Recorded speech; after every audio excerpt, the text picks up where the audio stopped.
আসসালামু আলাইকুম। আজাইরা মিনি কিচেনে আজাইরা কামকাজে সবাইকে স্বাগতম। মিনি কিচেনে আসছিলাম একটু সেমাই রান্না করতে। মানে আজাইরা কামকাজ যা আর কি।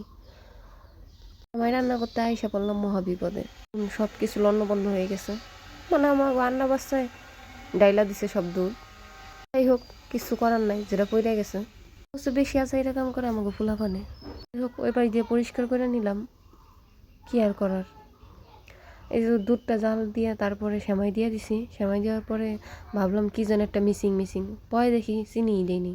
পরে আবার দৌড়াই গেছি চিনি আনতে, মিনি কিচেনের চিনি শেষ হয়ে গেছিলো। এই তো চিনি আইনে ডাইলা দিয়ে নাড়াচাড়া দিয়ে নিতেছি। তার আগেই কিশমিশ দিয়ে নিছিলাম। কিন্তু জাল নাই, জাল আগের থেকে বন্ধ করে রাখছে। এই তো আমাকে সেমাইটা হয়ে গেছে। ওই যে স্পিডের আগুন আবার দিয়ে ফস করে আগুন বেরোইছে কই থেকে। এই তো দেখুন আমাকে সেমাই রান্না শেষ। ওই দিক দিয়ে আবার রান্না বাচ্চা বসে রয়েছে, কখন রান্না হইব কখন খাইব। আমাকে ওই আজাইরা কাম কাজের খাবার কিন্তু কিছুই ফেলানো যায় না। ওই দেখুন সব কিছু সাজানো হয়ে গেছে, এখন বাইরে কাইরে সবাইকে দিমু আর কি।